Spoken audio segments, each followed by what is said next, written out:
একটা মেয়ে নীল শাড়ির সাথে ম্যাচিং ব্লাউজ, সাথে চুড়ি ম্যাচ করে, টিপও দেওয়া, গোলাপি ঠোঁট, কী যে লাগছে। হাতে একটা গোলাপ ফুল নিয়ে আমার দিকেই এগিয়ে আসছে। আমার সামনে আসার পর হাঁটু গেড়ে বসে বলল, আই লাভ ইউ। আমি কী করব কিছুই বুঝতে পারছি না। তখনই তাকিয়ে দেখি কলেজের সবাই আমাদের দিকে তাকিয়ে আছে, আর সবাই আমাদের ঘিরে ধরলো, আর সবাই বলতে লাগলো, অ্যাকসেপ্ট না করলে আজ মেরেই ফেলবো তোকে, তাড়াতাড়ি প্রপোজালটা অ্যাকসেপ্ট কর। আমি তো ভয়ে আই লাভ ইউ টু বলে দিলাম, আর সবাই চলে গেল। আমি আর মেয়েটা মাঠে একাই রয়ে গেলাম। মাঠ ফাঁকা। মেয়েটা আমাকে জড়িয়ে ধরলো, আমিও জড়িয়ে ধরলাম। মেয়েটার ঠোঁট যেন আমার দিকেই এগিয়ে আসছে। একটা ঘোরের ভিতর চলে গেলাম। মেয়েটা গোলাপি ঠোঁটটা কাঁপছে, আমার ঠোঁটটাও ওর ঠোঁটের দিকে এগোতে লাগলো। কাছাকাছি চলে আসলাম, কিন্তু আমাদের দুজনের মাঝে কে যেন পানি ঢেলে দিল। ব্যাস, মেয়েটা হারিয়ে গেল। আমি তাকিয়ে দেখি ভাবি আর ভাইয়া মিট মিট করে হাসছে। যা, স্বপ্ন ছিল, কি রোমান্টিক সিন। আরে ভাবি, এটা কি করলা? জানো, স্বপ্নে তোমাদের ছোট ভাইয়ের বউ আসছিল, পুরাই একটা পরী। পরীটা নিশ্চয়ই সিনিয়র আপু ছিল। সিনিয়র ছিল কি না জানি না, বাট অনেক সুন্দরী ছিল। হয়েছে হয়েছে ভাই, তোমার না আজ কলেজের প্রথম দিন, তাড়াতাড়ি উঠে ফ্রেশ হও। আমার তো মনেই ছিল না ভাবি, কয়টা বাজে? 8:30 বাজে, ওঠো তাড়াতাড়ি। আরে ভাবি, আর একটু আগে ডেকে দিবে না? বলেই ওয়াশরুমে দৌড়। ফ্রেশ হতে হতে পরিচয় দিয়ে দেয়, আমি নিলয়। সবাই আদর করে নীল ডাকে। আজকেই কলেজের প্রথম দিন। বাবা শহরের নামকরা বিজনেসম্যান, মা গৃহিণী, আমরা দুই ভাই। বোন নাই। ভাইয়া বিয়ে করেছে, আর ভাবি মানে আমার কলিজা পুরা মায়ের মতো ভালোবাসে। আর ভাবি যে বলল সিনিয়র আপু স্বপ্নে আসছিল কিনা, আসলে আমার শখ হচ্ছে সিনিয়র আপুর সাথে প্রেম করা। যাক, আমার পরিচয় দিয়ে দিলাম আর ফ্রেশও হয়ে গেলাম। নাস্তা করে বাইক নিয়ে কলেজে গেলাম। বাহ, কি সুন্দর, কোনো র্যাগিংয়ের চিহ্ন দেখা যাচ্ছে না। পরে ক্লাস শেষ করে বাসায় যাওয়ার জন্য পা বাড়ালাম, কিন্তু মাঠে নামার পর কে যেন ডাক দিল। এই যে কিউট বয়, এদিকে আসো তো, তোমার চাঁদ মুখখানা একটু দেখি। তাকিয়ে দেখি কয়েকটা মেয়ে, হয়তো আমার 2 বছরের সিনিয়র হবে। এই পাশোপাশ তাকিয়ে আবার হাঁটা দিলাম। আরে আরে, কই যাও? এদিকে আসতে বলছি না? আমাকে বলছেন আপু? হ্যাঁ সোনা, তোমাকেই বলছি, আসো আসো। ভদ্র ছেলেদের মতো দাঁড়িয়ে বললাম, জি আপু, কি বলবেন? মেয়েটি আমার দিকে তাকিয়ে হা হয়ে তাকিয়ে আছে। ওর একটা বান্ধবী ওকে খোঁচা দিয়ে বলল, আরে এভাবে হ্যাপলার মতো দাঁড়িয়ে রইলি কেন? মেয়েটা তখনই নড়ে চড়ে আমাকে বলল, আচ্ছা তোর নাম কি? জি আপু, আমার নাম নিলয়। সবাই নীল বলে ডাকে, আপনিও ডাকতে পারেন। ডাকবো, তাই ডাকবো। তার আগে তুই আমাকে আপু বলা বাদ দে, নাম ধরে ডাকবি কেমন? কেন নাম ধরে ডাকবো কেন? আপনি আমার বড়, আমি আপু বলেই ডাকবো। ওই চুপ, আমি যা বলছি তাই করবি, ঠিক আছে? তারপর কয়েকটা মেয়ে একটা ছেলেকে আমাদের সামনে নিয়েছিল। পরে আপুটা ছেলেটাকে কান ধরে উঠবস করতে বলল। ছেলেটা বলল, আপু, এইবারের মতো মাফ করে দিন। আমি আর কোনো দিন তানিয়াকে প্রপোজ করব না। তুই কান ধরে উদ্বাস করবি নাকি কেলানি দিব?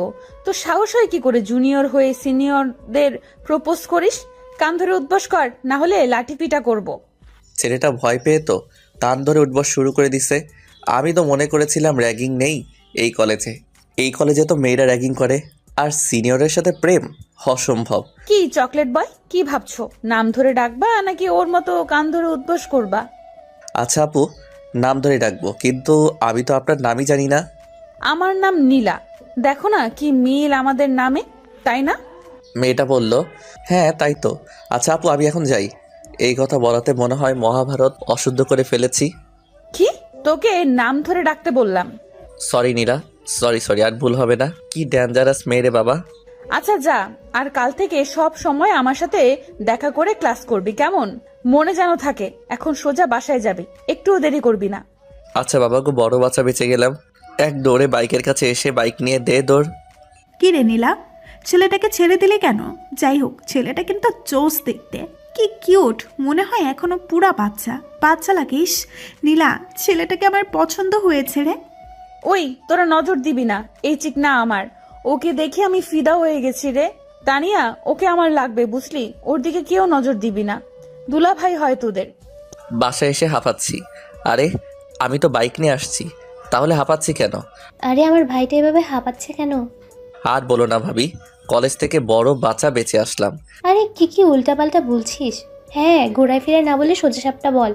আরে ভাবি, আজকে কলেজে গিয়ে দেখি সব ঠিকঠাক, মানে শান্তশিষ্ট। বাট ক্লাস শেষ করে মহা বিপদে পড়ে গেছিলাম। পরে সব খুলে বললাম। কি? আমার ভাইকে হুমকি দে? বজ্জাত মেয়ের সাহস কত! আরে ভাবি বাদ দাও তো, আমার ভীষণ ক্ষুধা লাগছে, খেতে দাও। যাও, ফ্রেশ হয়ে আসো, আমি খাবার দিচ্ছি। খেয়ে দিয়ে দিলাম একটা ঘুম।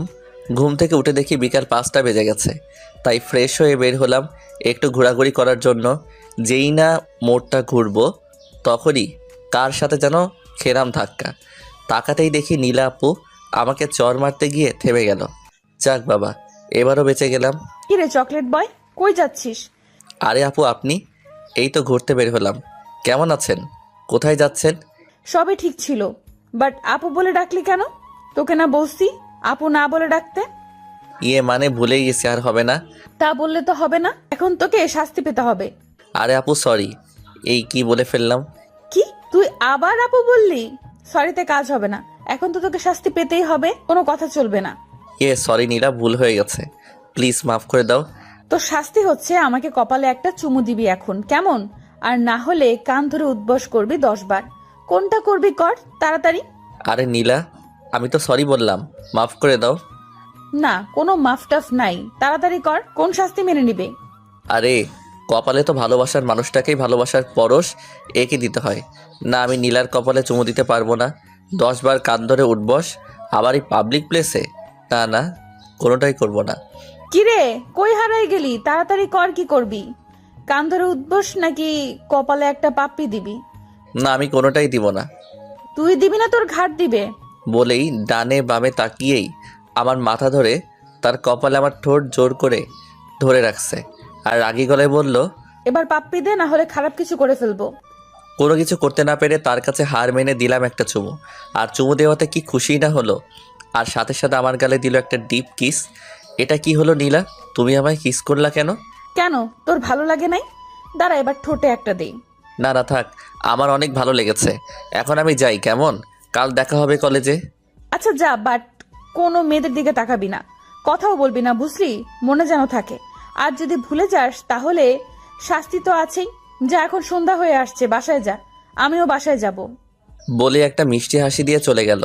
আর আমি ভাবির জন্য ফুচকা আর আইসক্রিম নিয়ে বাসায় চলে আসলাম। আসলে ভাবি ফুচকা আর আইসক্রিম অনেক ভালোবাসে। ফুচকা আর আইসক্রিম ভাবির হাতে দিয়ে রুমে চলে আসলাম। একটু ফেসবুকে ঘোরাঘুরি করতে লাগলাম। তখনই ভাইয়া রুমে আসলো। কিরে নীল, নতুন কলেজ কেমন কাটলো? ভালো ভাইয়া। ভাইয়ার সাথে কথা বলে খাওয়া দাওয়া শেষ করে শুয়ে শুয়ে ভাবছি নীলা আপুর ভাব ভালো না, মনে হয় আমাকে পছন্দ করে। যাক, আমারও আশাটা পূরণ হবে। সিনিয়র আপুর সাথে প্রেম করা, এসব উল্টাপাল্টা ভাবতে ভাবতে ঘুমিয়ে পড়লাম। আমি কোথায়? এত অন্ধকার কেন? তখনই কে যেন একটা দরজা দিয়ে ভিতরে ঢুকলো, কিন্তু তাকে দেখে কেমন জানি চেনা চেনা লাগছিল। আমার কাছে এসেই তার ঠোঁট আর আমার ঠোঁট মিলিয়ে দিল। বাট কিন্তু পানি এলো কোত্থেকে? চোখ খুলে দেখি ভাবি মগ নিয়ে রাগী লোক নিয়ে দাঁড়িয়ে আছে। চোখ দেখে তো ভয় পেয়ে গেছি। আরে ভাবি, এইভাবে তাকাই আছো কেন? ভয় লাগতেছে। তোমায় কতক্ষণ ধরে ডাকছি, ওঠো না কেন? ঘড়ির দিকে একবার তাকাও, 1 ঘন্টা ধরে ডেকে যাচ্ছি। আমি ঘড়ির দিকে তাকিয়ে দেখি 9টা বাজে। দেখি তো আমি দৌড়ে কোনো মতে ফ্রেশ হয়ে কলেজে চলে আসছি। ভাবি বলছিল খেয়ে আসতে, আমি বাহিরে খেয়ে নিব বলেই চলে আসছি। এসে দেখি ক্লাস শুরু হয়ে গেছে। অনুমতি নিয়ে রুমে ঢুকে ক্লাস করতে লাগলাম। এর মাঝেই নীলা এসে হাজির। দরজার সামনে দাঁড়িয়ে স্যারকে বলছে, স্যার, নীলকে একটু দরকার ছিল, যদি একটু নীলকে আসতে দিতেন। আরে নীলা মামুনি, তুমি আসতে গেলে কেন? আমার একটা ফোন করতে, আমি নীলকে পাঠিয়ে দিতাম। আরে স্যার সমস্যা নাই, এখন নীলকে পাঠিয়ে দেন একটু। নীল যাও, নীলা তোমায় ডাকছে। আমি ভাবছি নীলা আসাতে স্যার এইভাবে ঘাবড়ে গেল কেন। পরে বাহিরে আসলাম আর নীলা আমার হাত ধরে টানতে টানতে একটা ফাঁকা রুমে নিয়ে গেল। আমি তো ভয় পেয়ে গেলাম, বাট তাও বললাম, আরে আপু এইখানে নিয়ে আসলেন কেন? যা, মনে হয় ভুল কিছু বলে ফেললাম। কি, তুই তো একটা দোষ করেই আছিস, এখন আবার আপু ডাকলি, ডাবল অপরাধ করে ফেলেছিস। এখন বল কি শাস্তি দেব তোকে? সরি নীলা, কেমনে জানি মুখ ফসকে বের হয়ে গেছে, আর হবে না। দাঁড়া, তোর মুখ যেন না ফসকায় তার ব্যবস্থাই করছি। বলে আমার কাছে এগিয়ে এসে কলার ধরে দিল একটা হ্যাঁচকা টান। এক টানে একদম নীলাপুর গায়ের সাথে মিশে গেলাম। আপুর নিঃশ্বাস আমার মুখের উপর পড়ছে, কেমন জানি একটা নেশায় হারিয়ে যেতে লাগলাম। কিন্তু আপু যে এই কাজটা করবে তার জন্য মোটেও প্রস্তুত ছিলাম না। মানে আমায় কিস করে বসলো। আমার চোখ তো ছানা বড়া হয়ে গেল। কি হলো কিছুই বুঝতে পারলাম না। আপু আমার 3 মিনিট পরে ছেড়ে দিল আর হাঁপাতে হাঁপাতে বলল, আর কোনো দিন মুখ ফসকালে আরো অন্য কিছু করে বসবো। এইদিকে আমার তো কি থেকে কি হয়ে গেল কিছুই মাথায় ঢুকছে না। আমি আপুর দিকে ঘোর লাগা চোখে তাকিয়ে আছি। আপু এটা দেখে আবার কিস দেওয়া শুরু করলো। এমনভাবে কিস করছে যেন অমূল্য সম্পদ ফিরে পেয়েছে। আমার দম বন্ধ হয়ে আসছে আর আপুর ছাড়ার নামই নাই। একটু পরে ছেড়ে দিয়ে বলল, এটা আমার সাথে সকালে না দেখা করে ক্লাসে যাওয়ার শাস্তি। আচ্ছা শাস্তি কি কেউ এইভাবে কিস দেয় নাকি? আপনি তো একটা লুচু মেয়ে। এই লুচুমে বসে তুই কি তাহলে? হ্যাঁ, তুই লুচু ছেলে। না আমি লুচু না। তাহলে তুই আমার সাথে রেসপন্স দিলি কেন? এই এখন কি বলবো? না মানে আচ্ছা তুমি বলো, একটা মেয়ে যদি এইভাবে হঠাৎই কিস দিয়ে বসে তাহলে তো সব ছেলেই কন্ট্রোল হারিয়ে ফেলবে, বুঝলা? শোনো, তুমি আর এইভাবে হঠাৎ হঠাৎ কিস করবা না। ওই কি বললি? আমি কিস করব না? তাহলে কে কিস করবে তোকে? হ্যাঁ, ভালো করে শুনে রাখ, আমি তোকে কিস করব। না আপনি কিস করতে পারবেন না। আপনি আমার কি হন হ্যাঁ, যে যখন তখন কিস করে বসবেন? আপনি আর কখনো কিস করবেন না। একমাত্র কিস করার অধিকার আছে আমার বউয়ের, বুঝলেন? কি, তুই বিয়ে করেছিস? আরে না, বিয়ে কেন করব? আমি আপনাকে বোঝাতে চেয়েছি যে কিস করার অধিকার শুধু স্বামী স্ত্রীর মধ্যেই হয়, কিন্তু তার বাইরে আর কারো অধিকার নেই, বুঝলেন? এখন আমায় যেতে দিন তো, বলেই হাঁটা দিলাম। ক্লাসরুমে এসে বসতে না বসতেই আমার ফ্রেন্ড বলে উঠল, কিরে নীল, নীলাপুর সাথে কি তোর ঝামেলা হয়েছে নাকি? না ঝামেলা হবে কেন? না মানে আজকে তোকে যেভাবে ক্লাস থেকে নিয়ে গেল, মনে তো হলো আজকে তোর শেষ দিন ছিল। জানিস নীলার ভাই এই শহরের সবচেয়ে বড় মাফিয়া, তাই কেউ নীলার দিকে তাকায় না। সবাই নীলা আপুকে অনেক ভয় পায়। শোন, তোর সাথে যদি নীলার কোনো ঝামেলা থাকে তাহলে মিটিয়ে নে। আরে না, তুই শুধু শুধু ভয় পাচ্ছিস। নীলার সাথে আবার কোনো ঝামেলা হয় নাই, তাই তো বলি স্যার এত ঘাবড়ে গেলেন কেন? যাই হোক, আমি ডরাই না। আমারও কি কম পাওয়ার আছে নাকি? আর নীলার ভাবসাব তো বলে দেয় আমাকে নীলা ভালোবাসে, তো আমাকে কোনোভাবে ক্ষতি করবে না। পরে ক্লাস করে বাসায় চলে আসলাম। বাসায় এসে ভাবিকে খাবার দিতে বলে রুমে চলে আসলাম ফ্রেশ হয়ে খাবার খেয়ে ভাবির সাথে গল্প করতে লাগলাম। এর মধ্যেই মা এসে হাজির। কি দুই ভাই বোনের মাঝে কি আলাপ চলছে? আমিও শুনি, বল আমায়। না কিছু না, এমনি গল্প করছি। তখনই মা বলল যে, নীল, তোকেও এখন বিয়ে দিয়ে দিব, তাহলে আমার দুইটা মেয়ে হয়ে যাবে, তখন অনেক ভালো হবে, তাই না বৌমা? হ্যাঁ মা, নীলকে বিয়ে দিয়ে দেন, তাহলে অনেক ভালো হবে। আচ্ছা বৌমা, তোমার ছোট বোনটাকে যদি বউ হিসাবে নিয়ে আসি তাহলে কেমন হয়? না মা, ওর তো এখনো পড়ালেখা অনেক বাকি, আর ও বলেছে পড়ালেখা শেষ করে তারপর বিয়ে করবে, তার আগে বিয়ে করবে না। আরে বিয়ের পরেও তো পড়তে পারবে। আচ্ছা মা, আমি বাবা মায়ের সাথে কথা বলে দেখি, তারপর আপনাকে আমি জানাবো, কি বলেন? আচ্ছা ঠিক আছে। আরে মা আমি এখন বিয়ে টিয়ে করবো না, আগে আমার পড়ালেখা শেষ হোক, তারপর ভাবা যাবে। না, আমি যা বলছি তাই হবে। বলেই চলে গেল। আরে ভাবি, তুমি তো মাকে বোঝাতে পারতে, তা না বাবাকে বলে দেখবো কি বলে। এখন দেখি তুমিও আমায় ভালোবাসো না। আরে আমার ভাইটা দেখে রাগও করতে পারে আমার সাথে। আচ্ছা ভাই সরি, তোর বিয়ে করা লাগবে না, তোর যখন মন চাইবে তখনই বিয়ে করিস। এই তো আমার কিউট ভাবি, তুমি আসলেই অনেক ভালো। ভাবির সাথে আরও অনেক ফাইজলামি করে বাইরে বের হলাম। উদ্দেশ্য হাঁটাহাঁটি। হাঁটতে হাঁটতে একটা মাঠের সামনে খেলা দেখছি, সবাই ক্রিকেট খেলছিল। অনেকক্ষণ দাঁড়িয়ে দাঁড়িয়ে খেলা দেখে যেই পিছনে ফিরে হাঁটা দিব তখনই নীলা আপু এসে হাজির। আরে নীল, কি করিস এখানে? চল একটু ঘুরে আসি সামনে থেকে। না আমি তোমার সাথে যাব না, এখন আমার একটা কাজ আছে। কি কাজ বল আগে, তারপর যা। আমার গার্লফ্রেন্ডের জন্য এখন ফুচকা, আইসক্রিম, চকলেট কিনতে হবে। কি, তোর গার্লফ্রেন্ড আছে? থাকলে থাক, ভুলে যা, আর কালকে ব্রেকআপ করে নিবি, বুঝলি? কেন ব্রেকআপ করব কেন? কারণ আমি তোকে ভালোবাসি আর তুই আমার প্রপার্টি, আর এই প্রপার্টিতে শুধু আমি থাকতে পারবো। অন্য কেউ আসলে তাকে একদম জীবিত কবর দিব, বুঝলি? আপনি আমায় ভালোবাসেন কিন্তু আমি তো বাসি না। তোর ভালোবাসা লাগবে না, আমি ভালোবাসবো। তুই শুধু কালকে ব্রেকআপ করে নিবি, বুঝলি? না হলে তো বুঝতেই পারছিস আমি কি করতে পারি। বলেই একটানে কাছে টেনে নিয়ে কিস করে বসলো। আমি তো শকড, কি করে এই মেয়ে? লজ্জা শরমের মাথা খেয়ে ফেলেছে। শোন, যা বলেছি তাই করবি, আর তোর ফোন দে। ভয়ে দিয়ে দিলাম, একটু টিপাটিপি করে তারপর দিয়ে দিল। যা সোজা বাসায় যাবি, এদিক ওদিক তাকাবি না। বলেই গালে একটা কিস করে চলে গেল। আমিও ভাবির জন্য ফুচকা আইসক্রিম নিয়ে বাসায় চলে আসলাম আর ভাবিকে দিয়ে কিছু সময় দুষ্টামি করে রুমে চলে আসলাম। সকালে ভাবির ডাকে ঘুম ভাঙলো। আরে ভাবি, এত সকালে ডাকলে কেন? তোমার ভাইয়া আজ কাজের জন্য দেশের বাইরে যাবে, যাও তুমি এয়ারপোর্টে দিয়ে আসো। আচ্ছা ভাবি, আমাকে তো বললো না ভাইয়া। আমিও জানতাম না, কাল রাতে এসে বললো। ও আচ্ছা, তুমি যাও, আমি ফ্রেশ হয়ে আসছি। ফ্রেশ হয়ে রেডি হয়ে নিচে নেমে দেখি ভাইয়া নাস্তা করছে। আমিও বসে গেলাম। ভাইয়া, কতদিন থাকতে হবে তোমাকে বাহিরে? এই তো 9-10 দিন। ও আচ্ছা। নাস্তা করে ভাইয়াকে নিয়ে গাড়ি নিয়ে বেরিয়ে পড়লাম এয়ারপোর্টের উদ্দেশ্যে। তখনই ভাইয়া বলল, শোন নীল, তোর ভাবি তো অনেক দিন তার বাপের বাড়ি যায় না, আর আমিও সময় পাই না। তাই আজকে তোর ভাবিকে নিয়ে কলেজ শেষ করে তোরা তাদের বাড়ি যাবি, ঠিক আছে? ওকে যাব। ভাইয়াকে নামিয়ে দিয়ে আমি ডিরেক্ট কলেজে চলে আসি। এসে দেখি তেমন কেউ আসে নাই এখনও। তাই মোবাইল নিয়ে একটু ফ্রি ফায়ার খেলা শুরু করে দিলাম। কয়েক ম্যাচ খেলার পর আমার ফ্রেন্ড অর্থাৎ শুভ চলে আসলো আর বলল, কিরে নীল, কি খবর, কি করিস? গেম খেলবি? না ভাই, আমি সব ফালতু জিনিস খেলি না। কথা বলতে বলতে দেখি নীলা আপু কলেজে ঢুকছে। আমি নীলা আপুর কাছে দেখা করতে চলে আসলাম। জানিনি তো, দেখা না করলে আবার অদ্ভুত একটা শাস্তি দেয়, তাই আগেই দেখা করা ভালো। হাই নীলা, কি খবর, কেমন আছো? তাহলে দেখি চকলেট বয়ের মনে আছে দেখা করার কথা? আরে কি বলো, মনে থাকবে না আবার? না হলে তো। না হলে কি, বল বল। না কিছু না। এইভাবে কথা বলতে বলতে ঘন্টা পড়ে গেল। আমরা সবাই ক্লাসে চলে আসলাম। প্রথম ঘন্টা শেষ করে বাইরে বের হলাম। দেখি নীলা আপুও এদিকেই আসছে।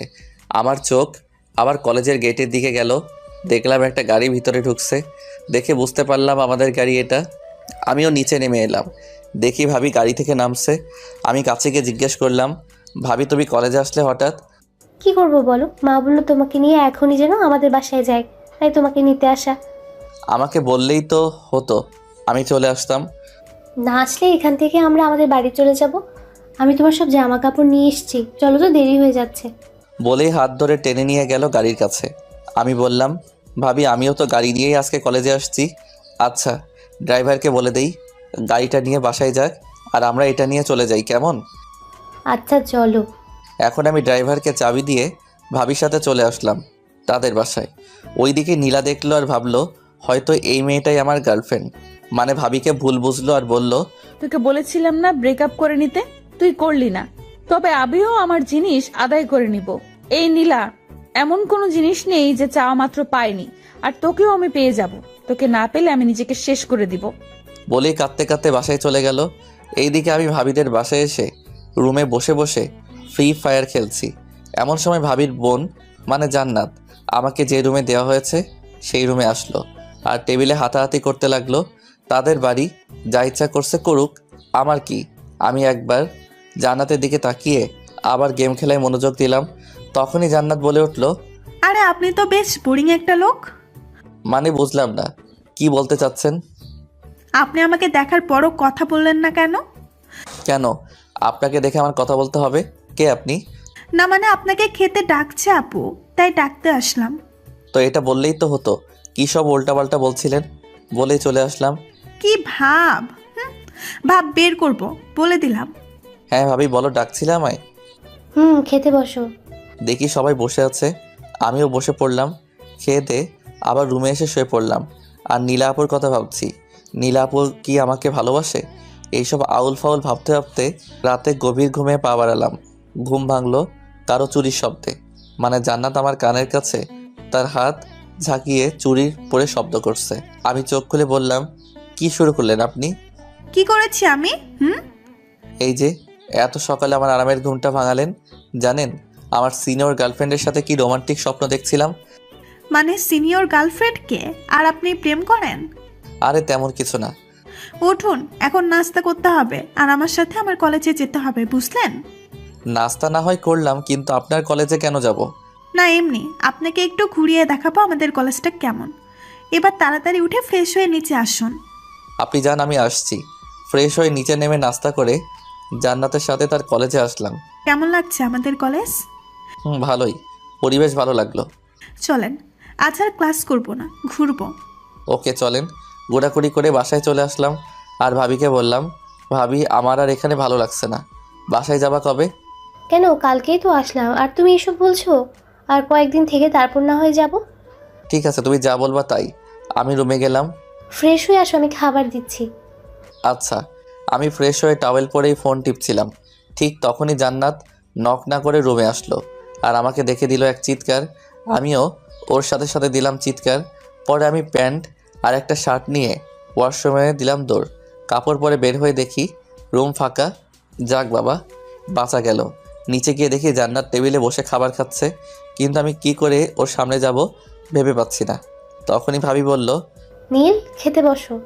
না মানে বসছি। কোনো মতে খেয়ে আবার রুমে এসে গা এলিয়ে দিলাম খাটে। আর তখনই নীলাপুর কথা মাথায় আসলো, যে পাগলি মেয়ে আমায় ভালোবাসে ঠিকই বলতে পারছে না। আমিও যে পাগলিটাকে অনেক ভালোবেসে ফেলেছি। আর দেরি করা যাবে না, ও বলুক আর না বলুক, এখান থেকে গিয়েই আমার মনের কথাটা বলে দিব। কয়েকদিন ভাবিদের বাসায় থেকে চলে আসলাম ঠিকই, কিন্তু কলেজে যাই নাই। একদিন আমি রাস্তা দিয়ে হাঁটছি, তখনই দেখি নীলা আপু আসছে, কিন্তু আমার দিকে একবার তাকিয়ে আবার পাশ কাটিয়ে চলে গেল। আমি বেশ অবাকই হলাম যে মানুষটা আমাকে দেখলে কত প্রশ্ন শুরু করে দিত, কিন্তু আজ আমাকে পাশ কাটিয়ে চলে গেল। কেমন যেন বুকের ভিতরটা চিনচিন করে উঠল। মনটা খারাপ করেই বাসায় চলে আসলাম আর রাতে না খেয়ে ঘুমিয়ে পড়লাম। পরদিন ভাবির ডাকে ঘুম ভাঙলো। এই যে আমার মিষ্টি ভাইটা, তাড়াতাড়ি ঘুম থেকে উঠুন, কলেজে যেতে হবে তো। ভাবি যাও, আমি ফ্রেশ হয়ে আসছি। আজকে কেন যেন বাইক নিতে মন চাইলো না, তাই রিক্সা করে কলেজে চলে আসলাম, কিন্তু নীলা আপুকে দেখতে পেলাম না।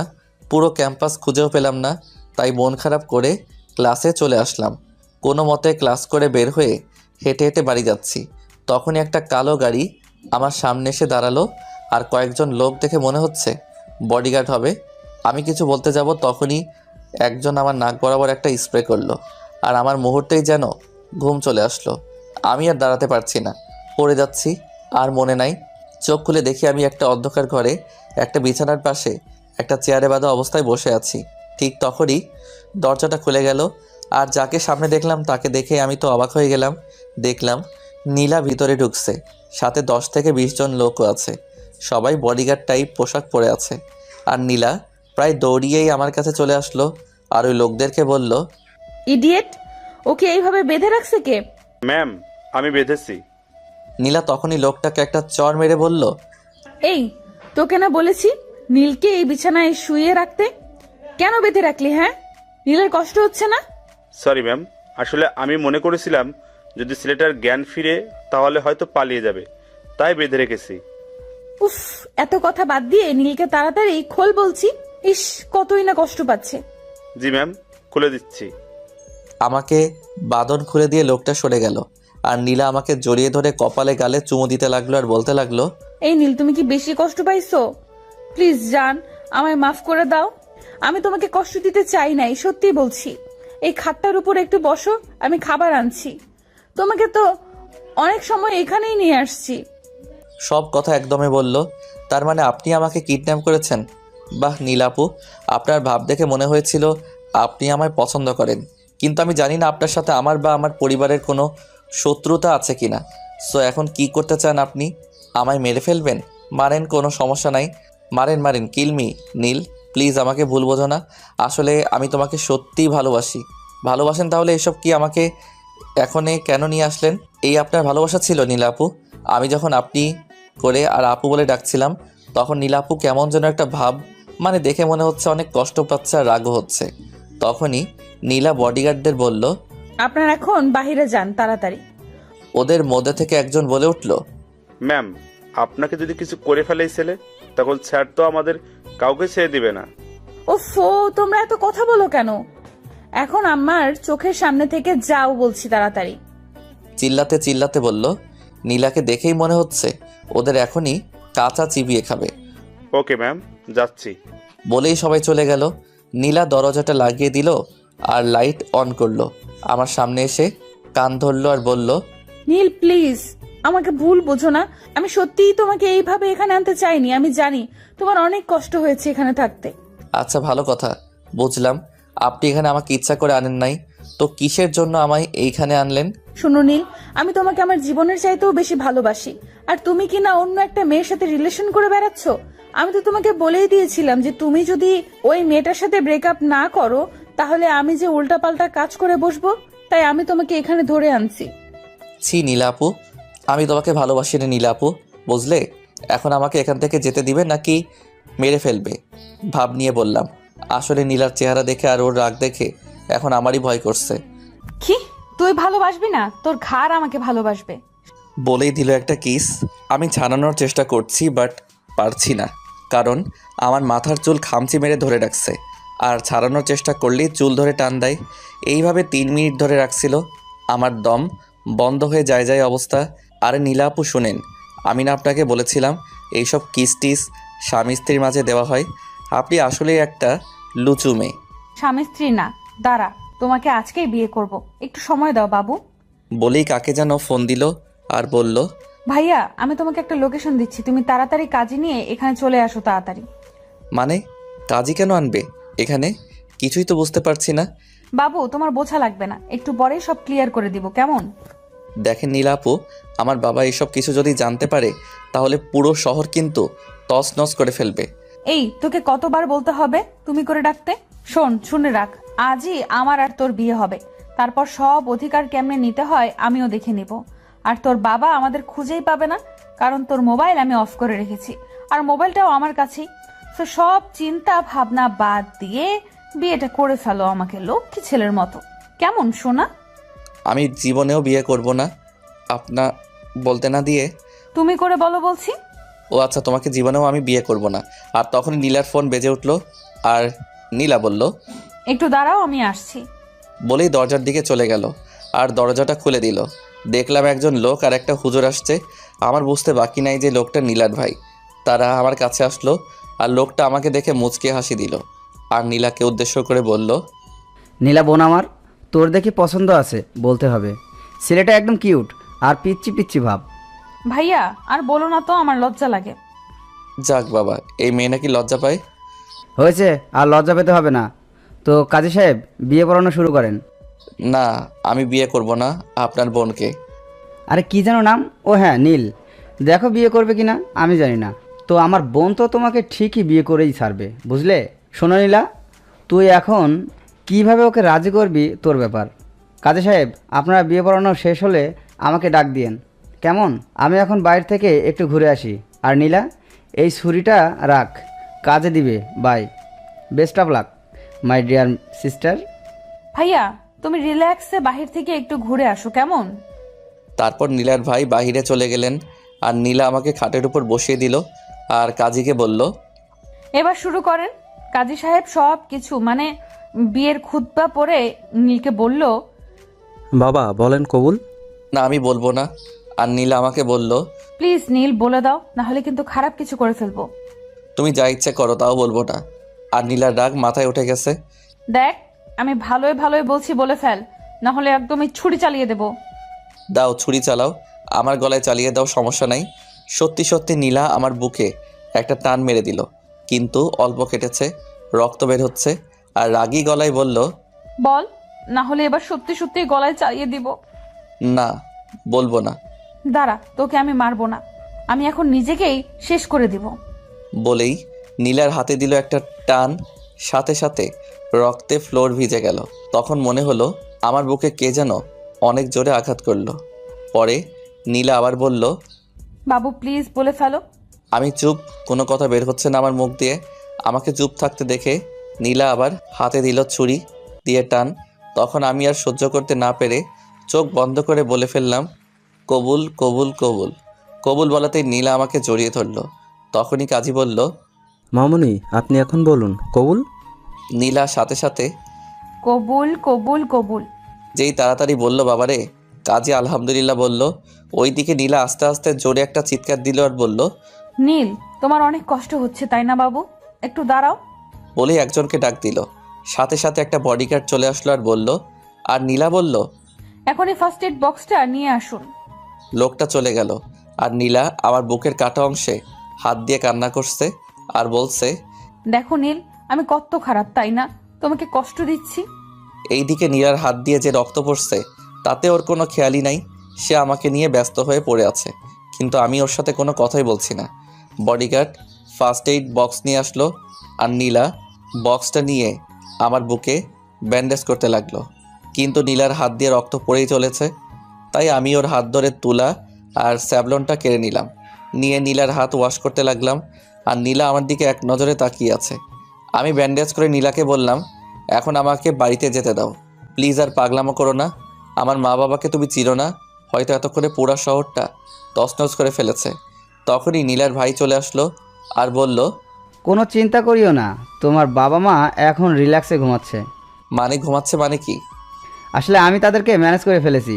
মানে তোমাকে যখন আমার বোন এখানে তুলে নিয়ে আসে, আমি তখন তোমাদের বাসায় যাই তোমার আর নীলার বিয়ের কথা বলতে। কিন্তু নীলা যে তোমাকে তুলে এখানে নিয়ে আসছে আমি তা জানি না। আমাকে ফোন দিয়ে বলে তোমাকে এখানে নিয়ে আসছে, আরও বলে তুমি নাকি অন্য একটা মেয়েকে ভালোবাসো। তখন নীলা একটা প্ল্যান করে, তোমার মাকে যেন আমি বলি তুমি নীলাকে আর আমাকে দুজনকে ভালোবাসো, আর নীলার আজ বিয়ে, তাই তুমি নীলাকে নিয়ে পালিয়েছো। আমিও নীলার কথাগুলো তোমার মাকে বলি। আমি মনে করেছিলাম তোমার মা হয়তো রেগে যাবে, কিন্তু না, তোমার মা 2 হাত তুলে দোয়া করতে লাগলেন যে, হে আল্লাহ, তুমি এতদিন পর আমার ছেলেটাকে একটু চালাক বানালে। আল্লাহ আমার ছেলে আর আমার বৌমা যেন সহি সালামতে থাকে। তুমি আমার ছেলের বউ আর আমার ছেলেটাকে একটু দেখে রাখিও, আমিন। আমি তো তোমার মায়ের কথা শুনে অবাক। কি বলে তোমার মা? তারপর তোমার মা তোমার বাবাকে ফোন দিয়ে বলে তোমার অ্যাকাউন্টে যেন টাকা পাঠিয়ে দেয়, আর বলে তুমি নাকি বিয়ে করেছো। মানে সব খুলে বলে। তোমার বাবাও হয়তো অনেক খুশি। যাই হোক, এখন চলো, বিয়ে তো আমার বোন তোমাকে করবেই ফেলবে। চলো এখন বাসায় চলো, তোমাদের বাসর সাজানো হয়েছে। বাসন মানে? আরে পাগল, বিয়ে হয়েছে না, বাসর করতে হবে তো। তখন নীলা বলে উঠল, ভাইয়া আমার কিন্তু লজ্জা লাগছে। আমি নীলার দিকে তাকিয়ে দেখি নীলার মুখ লাল হয়ে গেছে লজ্জায়। মনে মনে ভাবছি, বাসর না, চলো আগে তোমার বাসর আমি বের করব। তখনই নীলা বলল, কি এত ভাবছো?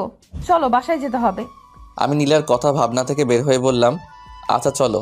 আমি বাহিরে বের হয়ে তো অবাক, দেখে অনেকগুলো গাড়ি, আর একটা গাড়ি ফুল দিয়ে অনেক সুন্দর করে সাজানো।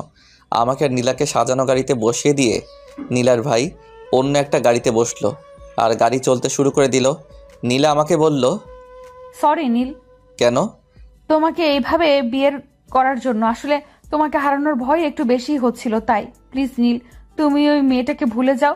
দেখো আমি তোমাকে অনেক ভালোবাসবো। আমি বললাম, জীবনেও না, আমি কখনো তোমাকে স্বামীর অধিকার দিব না তোমায়। আর নীলা তখনই বলে উঠল, দেখা যাবে, বাসায় চলো আগে। কার অধিকার কে কিভাবে আদায় করার সে নিজেই আদায় করবে। বলেই একটানে কাছে এনে কিস করে দিল। ছি নীলা, তুই সবসময় এত কিস করো কেন? ড্রাইভার আছে না গাড়িতে? তো কি হয়েছে? তুমিই তো বলেছিলে স্বামী স্ত্রী একে অপরকে কিস করতে পারবে, তাই তো তোমাকে বিয়ে করেই ফেলেছি। আমি আমার বরকে কিস করছি, তাতে ড্রাইভারের কি? তখনই ড্রাইভার বলল, ম্যাম, আমি কিছু দেখি নাই। নীলা তখন আমার দিকে চোখ বড় বড় করে তাকিয়ে আছে। আমি বললাম, কি কিস করো এখন আমায়? করবে না? করো করো। মজা নিচ্ছ? আর একটু সময় পরে টের পাবা কিস কত প্রকার ও কি কি। বলেই আমার বুকে মাথা রাখলো। আমি সরাতে চাইলাম, বাট নীলা শক্ত করে জড়িয়ে ধরে আছে, তাই বৃথা চেষ্টা করলাম না সরানোর। আমার ভালোই লাগছিল যে নিজের বউকে জড়িয়ে ধরে আসি, কিন্তু প্রকাশ করিনি। আমি প্রায় ঘুমিয়েই পড়েছি নীলাকে জড়িয়ে ধরে। তখনই ড্রাইভার বলল, স্যার, ম্যাম, আমরা বাসায় চলে আসছি। আমি চোখ খুলে দেখি বিশাল একটা বাড়ি, কিন্তু অবাক হইনি, কারণ আমাদের বাড়িটাও অনেক বড়। নীলা নেমে গেল আর আমি বসেই আছি গাড়িতে। আমি গাড়ি থেকে নামছি দেখে নীলা আমার হাত ধরে টেনে নামালো, আর টানতে টানতে বাড়ির ভিতরে নিয়ে গেল। ভিতরে নিয়ে গিয়ে ডিরেক্ট নীলার রুমে। ও মা, রুমে এসে দেখি রুম সাজানো, দেখে রাগও উঠলো। তাই নীলাকে বললাম, এসব কি? কেন দেখছো না বাসর ঘর? আচ্ছা দাঁড়াও।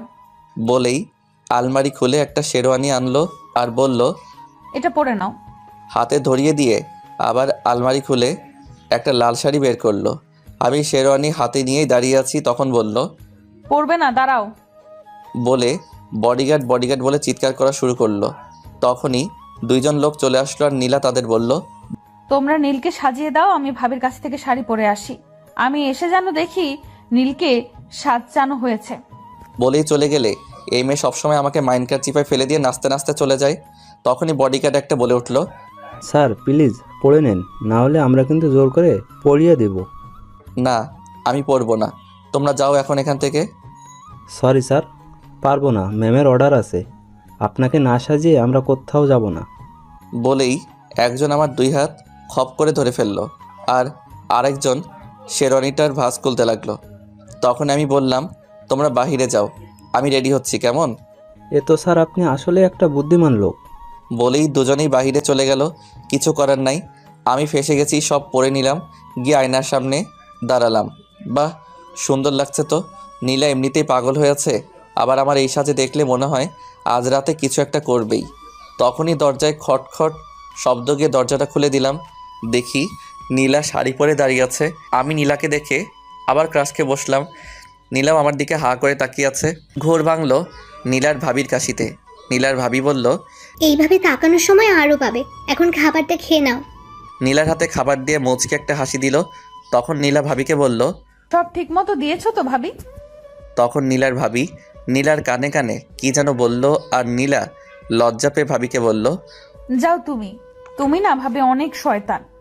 হয়েছে হয়েছে, একটু পরেই বুঝবি কে শয়তান। বলেই আবার একটা হাসি দিয়ে আমার গাল টেনে দিল আর বলল, ভাই, আমার বোনটাকে আজ একটু শয়তানি শিখিয়ে দিও কেমন? আর শোনো, তুমি না অনেক কিউট, তোমার গালটা এত নরম কেন? তখন নীলা বলল, ভাবি তুমি আমার বরের উপর নজর দিও না তো, তুমি তোমার বরকে সামলাও গিয়ে এখন। এদের ননদ ভাবির কথা শুনে লজ্জায় মাটির নিচে চলে যেতে মন চাইছিল। যাই, তোর ভাইকে একটু দেখি গিয়ে কি খবর। বলেই আবার আমার কানের কাছে এসে কানে কানে বলতে লাগলো, ভাই, বিড়ালটা ভালোভাবে মারবে কেমন? তখনই নীলা ভাবিকে বলল, ভাবি তুমি নীলের কানে কানে কি বললা? না বোন, কিছু বলি নাই। বলে একটা হাসি দিয়ে চলে গেল। তখনই নীলা আমার হাত ধরে ভিতরে নিয়ে গেল আর বলল, এখন খাবারটা আগে খেয়ে নাও তো। বলেই আমার মুখের সামনে একটা লোকমা তুলে দিল। আমি বললাম, খাবো না, আমি কিছুই খাবো না। নীলার চোখ নিমিষেই লাল হয়ে গেল আর আমিও ভয় পেয়ে গেলাম। আচ্ছা আচ্ছা দাও, খাচ্ছি। ভয়ে ভয়ে নিলাম, আর অনেক ক্ষুধাও লেগেছিল, সারাদিন খাওয়া নাই। পরে নীলা পানি খাইয়ে দিল। খাবার খাওয়ার পর থেকে কেমন জানি গরম লাগতে শুরু হলো। ক্রমশ নীলার উপর নেশা লাগা একটা ঘোর কাজ করা শুরু করে দিল। তখনই নীলা আমাকে জড়িয়ে ধরলো। আমার পুরা হুঁশ আছে, কিন্তু নিজেকে কন্ট্রোল করতে পারছি না। না চাওয়া সত্ত্বেও নীলার উপর ঝাঁপিয়ে পড়লাম। প্রথমে ঠোঁটে কিস করলাম, তারপর ঘাড়ে। বুঝতে পারছি দুইজনেরই নিঃশ্বাস ঘন হয়ে যাচ্ছে। এ যেন এক অন্যরকম একটা ফিলিংস দুজনের। হারিয়ে গেলাম এক সুখের সাগরে। হোক না ভালোবাসার পূর্ণতা। সকালে ঘুম ভাঙলো ঠোঁটে কারোর নরম স্পর্শে। চোখ খুলে দেখি নীলা কিস করছে। আমিও তার সাথে সাড়া দিতে লাগলাম। কত সময় ছিলাম বলতে পারবো না। নীলা আবারও আমার দিকে দুষ্টু চাহনিতে তাকিয়ে আছে আর মিটমিট করে হাসছে। নীলার গালটা একেবারে লাল হয়ে আছে দেখেই বোঝা যাচ্ছে লজ্জার সাথে সে অনেক যুদ্ধ করছে। তারপরও সে কামনার দৃষ্টিতে আমার দিকে তাকিয়ে আছে। তখনই আমি নীলাকে হ্যাঁচকা টানে কলের উপর বসালাম আর শক্ত করে জড়িয়ে ধরলাম। কি সিনিয়র বউ, এত লজ্জা পাচ্ছ কেন? পিচ্চি জুনিয়র বর, তুমি না অনেক ফাজিল, রাতে ঘুমাতে দাও নাই। এই শোনো শোনো, তুমি মনে করেছো খাবারের নেশা মিশালে আমার কিছুই মনে থাকবে না? সব মনে আছে। আমি না তুমি আমাকে ঘুমাতে দাও নাই। ইয়ে মানে ধ্যাৎ পিচ্চি। বলেই বুকে মুখ লুকালো। আমি মুখটা তুলে কিছুটা সময় তাকিয়ে থাকলাম, আবার ঘোর কাজ করা শুরু করে দিল। নীলার ঠোঁটটা আবার নিজের ঠোঁটের সাথে মিশিয়ে নিলাম। দুজন আবার সুখের এক সাগরে হারিয়ে গেলাম। পরে নীলা ওয়াশরুমে গিয়ে ফ্রেশ হয়ে আসলো। আমিও চলে গেলাম, কিন্তু আমার কাপড় নাই, তাই আবার বাহিরে চলে আসলাম। এসে দেখি নীলা আলমারি থেকে প্যাকেট করা কিছু কাপড় বের করছে। নীলার পিছে ফিরে আমার হাতে প্যাকেটটা দিল আর বলল, নাও গোসল করে এটা পরবা। আমি বললাম, এগুলো কি নীলা? প্যান্ট আর একটা শার্ট। আমি নীলার হাত থেকে নিয়ে বললাম, কই পেলে? বারে, আরে আমি এগুলো কবে থেকে তোমার জন্য কিনে রেখেছি, কিন্তু তোমাকে দিতে পারি নাই, তাই আজ দিলাম। যাও এটা পরবা। বলেই ঠেলে ওয়াশরুমে পাঠিয়ে দিল। ফ্রেশ হয়ে নীলের দিকে তাকিয়ে দেখি কালো শাড়ি পরেছে, আর আমার প্যান্ট শার্টও কালো, পুরাই ম্যাচ হয়ে গেছে। সাদা শরীরে কালো শাড়ি, মনে হচ্ছে আসমান থেকে একটা পরী নেমে আমার সামনে দাঁড়িয়ে আছে। এক নজরে তাকিয়ে আছি, নীলাও তাকিয়ে আছে আমার দিকে। ঘোর কাটলো দরজায় ঠকঠক আওয়াজে। নীলা গিয়ে দরজা খুলে দিল, আর আমি সামনে তাকিয়ে যা দেখলাম, দেখি নীলার ভাবি আর ভাই দাঁড়িয়ে আছে। আমাদের দেখে তারা দুজনেই শুধু মুচকি মুচকি হাসছে, আর নীলার গাল তো লজ্জায় লাল হয়ে আছে। আমারও বেশ লজ্জা লাগছে। তখনই নীলার ভাবি নীলার কানে কি যেন বলল, আর নীলা তার ভাবিকে বলল। ভাবি তুমি তো অনেক ফাজিল।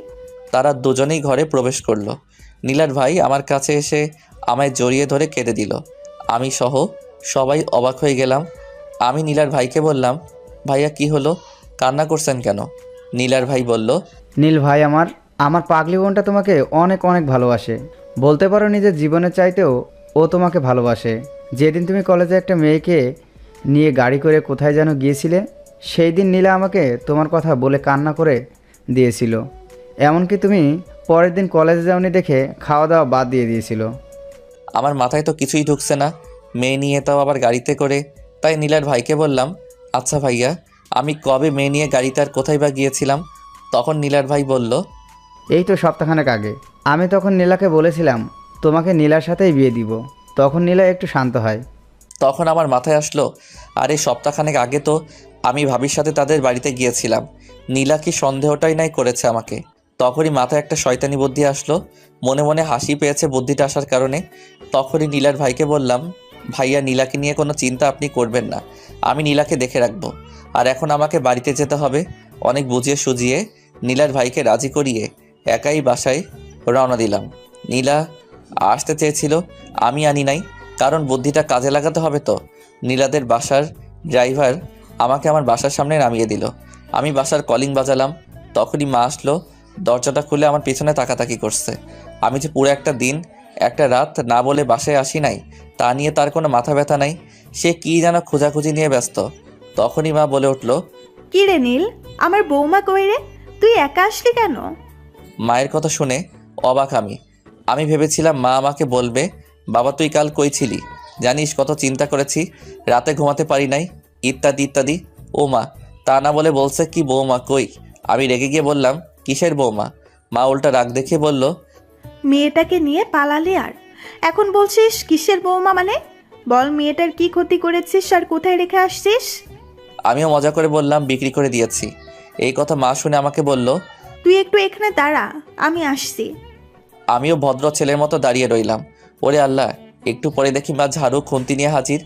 এসে ঝাড়ু দিয়ে উড়াধুরা মাইর দিতে লাগলো। আমি কিছুই শুনতে চাই না, যা এক্ষুনি মেয়েটাকে নিয়ে আয়। কোত্থেকে আনবি তুই জানিস, বেরো বাড়ি থেকে। আমার মেয়েটাকে নিয়ে তারপর বাড়ি আসবি। আর বলতে লাগলো, বলেই দরজা মুখের উপর ঠাস করে বন্ধ করে দিল। তখনই ভাবি এসে মাকে বলতে লাগলো। কি হয়েছে মা, এত চিল্লাচিল্লি কিসের? মা ভাবিকে বলতে লাগলো, বাতরটার সাহস হয় কি করে বলতো? বৌমা কালকে মেয়েটাকে নিয়ে পালিয়েছিল আর সকালে একাই বাড়ি ফিরেছে। হ্যাঁ, মেয়েটাকে কোথায় রেখে আসলো? তাই ঝাড়ু পিটা করে বের করে দিয়েছি। মেয়েটাকে সাথে করে না আনা পর্যন্ত ওকেও বাড়িতে উঠতে দেব না। তখন ভাবি মাকে বলতে লাগলো, আম্মু, আপনি আমার ভাইটাকে ঝাড়ু দিয়ে মারলেন। হয়তো তোমার ভয়ে মেয়েটাকে আনতে পারিনি। তখনই মা ভাবিকে বলতে লাগলো, শুধু তোমার আদর পেয়ে পেয়ে মাথায় উঠেছে। তুমি যাই বলো, আজ তোমার কোনো কথাই আমি শুনবো না। বাদরটা বউ সাথে আনলে বাড়িতে আসবে, না হলে ওর এই বাড়িতে জায়গা হবে না। আমি দরজার বাহির থেকে সব শুনে বুঝতে পারলাম নীলাকে বাড়িতে না আনলে মা বাড়িতে উঠতে দিবে না। তাই হাঁটা দিলাম নীলাদের বাড়ির উদ্দেশ্যে। কিছু দূর এসে ভাবিকে ফোন দিলাম। ভাবি রিসিভ করে কান্না কান্না কণ্ঠে বলতে লাগলো, ভাই তুই চিন্তা করিস না, একটু ওয়েট কর। মা শান্ত হলেই আমি লুকিয়ে দরজা খুলে দেব। আরে ভাবি, আমি নীলাকে নিয়ে আসতেছি 1 ঘন্টার মধ্যে। তোমার একটা কাজ করতে হবে। কাজটা হলো তোমাকে নীলার সামনে আমার গার্লফ্রেন্ডের অভিনয় করতে হবে। কেন কেন অভিনয় করব কেন? আরে ভাবি, যা বলছি তাই করবা, বুঝলা? বলেই কলটা কেটে দিলাম। এটাই আমার শয়তানি বুদ্ধি মাথায় ঘুরপাক খাচ্ছিল। আমাকে সন্দেহ করে দাঁড়াও সন্দেহ করাচ্ছি। রিক্সা করে চলে আসলাম নীলাদের বাসায়। দিলাম কলিং। খুলে দিল নীলার ভাবি। আমাকে দেখে বলতে শুরু করলো, কি ভাই, বউকে ছাড়া থাকতে মন চাইছে না? বলেই দিল একটা হাসি। আমি লজ্জা পাচ্ছি ভাবি বুঝতে পেরে নীলাকে ডাক দিল। নীলা আমাকে দেখে অস্থির হয়ে বলতে লাগলো, বাবু তোমার কি হয়েছে? তুমি না এই মাত্র গেলে, রাস্তায় কিছু হয়েছে? আরে কিছুই হয় নাই, তুমি তাড়াতাড়ি রেডি হয়ে নাও, তোমাকে বাড়িতে নিয়ে তারপর যাব। আর একজনের সাথে পরিচয় করিয়ে দিব, তাড়াতাড়ি করো। নীলা এমন কথা শুনে মনে হয় অনেক খুশি হলো, তাই আমার হাত ধরে রুমে নিয়ে আসলো আর সব গোছগাছ করতে লাগলো। তখনই নীলার ভাবি হাজির। আমাদের গোছগাছ দেখে একটু অবাকই হলেন, তাই নীলাকে বললেন, কি রে, সব গোছগাছ করছিস কেন? তখনই নীলা বলল। ভাবি শ্বশুর বাড়ি চলে যাব, তাই রেডি হচ্ছি। নীলার ভাবি বলতে লাগলো। আজই চলে যাবি? হ্যাঁ। দাঁড়া, তোর ভাইকে ডেকে আনি, তোর ভাই কি বলে দেখি। বলেই চলে গেলেন। নীলার ভাই এসে আমাদের যা বললেন তা শুনে আমি তো শিহরিত হয়ে গেলাম। নীল, আমি আগেই ভেবেছিলাম তোমাকে খুব তাড়াতাড়ি নীলাকে নিতে আসতে হবে, কারণ তোমার মাকে যখন বানিয়ে বলেছিলাম তুমি নীলাকে নিয়ে পালিয়েছো, তখন তোমার মা বৌমা পাগল বোঝালে। নীলার ভাই বলল। বলেই নীলার ভাই আর ভাবি হাসাহাসি করতে লাগলো। ভাইয়া ভাবির কাছ থেকে বিদায় নিয়ে নীলাকে বাসায় আসলাম। এবার কলিং দিতেই মা আবারও দরজাটা খুলে দিল। মনে হয় দরজার সামনে দাঁড়িয়েছিল। নীলা মাকে সালাম করতে গেলে মা ধরে সালাম করতে দিল না। মা তো নীলাকে দেখে অনেক খুশি হলেন। তখন মা আমাকে বলতে লাগলো। ইস, মিষ্টি একটা মেয়েকে তুই কষ্ট দিস, তোর তো সাহস কম না? তখনই নীলা মাকে বলল। মা, আপনার ছেলে আমাকে সব সময় শুধু শুধু বকা দেয়। আমি অবাক নয়নে নীলার দিকে তাকালাম। নীলা তো নিজেই আমাকে ব্ল্যাকমেল করে বিয়েটা করলো। আমায় সবসময় সে নিজেই আমাকে ধমকের উপরে রাখে। যেদিন থেকে আমার আর নীলার দেখা চিন্তামো না, এই মেয়েকে ঠিক তখন থেকেই আমার উপর অধিকার খাটায়। আর এই মেয়ে মাকে বলছে আমি নাকি সবসময় বকা দেই। কি মিথ্যুক রে! নীলার কথা শুনে মা আমার 14 গোষ্ঠী উদ্ধার করতে লাগলো। আর নীলা মিটমিট করে হাসতে লাগলো। তখন দেখি ভাবি এইদিকে আসছে। আমি ভাবিকে চোখের ইশারা দিয়ে আমার রুমে যেতে বললাম। ভাবিও মুচকি একটা হাসি দিয়ে আমার রুমের দিকে হাঁটা দিল। নীলা ভাবিকে দেখে নাই এখনও। মা নীলাকে ভিতরে নিয়ে আগেই খাবার টেবিলে বসালো আর মা নিজ হাতে নীলাকে খাইয়ে দিতে লাগলো। আমাকে অবশ্য মা খেতে বলেছিল। আমি না খেয়ে রুমে চলে আসলাম। এসেই ভাবিকে কি কি করতে হবে বলে দিলাম। আমি বারবার দরজা দিয়ে উকি দিয়ে দেখতে লাগলাম নীলা আসছে কিনা। নীলা আসছে বুঝতে পেরে ভাবিকে বললাম, ভাবি অভিনয়টা শুরু করে দাও। ভাবিও শুরু করে দিল। তখন ভাবি আমাকে বলতে লাগলো। শোনা, তুমি কালকে কোথায় ছিলে জানো? আমি তোমার জন্য কত চিন্তা করেছি। আরে বাবু আর বলো না, কালকে এক পেতনি আমাকে জোর করে তুলে নিয়ে গিয়ে বিয়ে করেছে। তুমি একটু চিন্তা করো না কেমন? 6 মাস পরে ওকে ডিভোর্স দিয়ে তোমাকে বিয়ে করব। কেমন? তুমি আমাদের বাসায় আসলে কখন? এই তো জান, সকালে আসছি আর তোমার জন্য ওয়েট করছিলাম। তুমি যদি আসো, তো তুমি তো এসে গেছো তখনই। নীলা দিল একটা চিৎকার। নীল, এই মেয়েটা কে? তখন ভাবি নীলার দিকে ফিরল। নীলা বলতে লাগলো। আরে এটা তো সেই মেয়ে যে কলেজে তোমার সাথে একদিন দেখেছিলাম। আমি তো এই মেয়েকে মেরেই ফেলবো, তার আগে তোকে মারবো। বলেই ভাবির হাত ধরে ঘর থেকে বাহির করে দিল আর দরজাটা লাগিয়ে দিল। দরজা লাগিয়ে আমার এদিক ওদিক কী যেন খুঁজতে লাগলো। তখনই দেখলো পড়ার টেবিলের উপর একটা ছুরি পড়ে আছে। নীলা ছুরিটা হাতে নিয়ে আমাকে আক্রমণ করবে। তখন আমি চোখটা বন্ধ করে নিলাম, কিন্তু অনেকটা সময় পার হয়ে গেল, তাও কিছু করলো না। নীলা আমাকে কিছু করছে না দেখে আমি আস্তে আস্তে চোখ খুলে দেখি ভাবি আর নীলা একসাথে দাঁড়িয়ে মিটমিট করে হাসছে। আর আমি তাদের দেখে বেকুব বনে গেলাম। তখন নীলা একটু শব্দ করে হাসি দিল আর আমাকে বলতে লাগলো। কি গো পিচ্ছি, অ্যাক্টিং তো ভালোই পারো। তুমি মনে করেছো আমি এসব দেখে কষ্ট পাবো?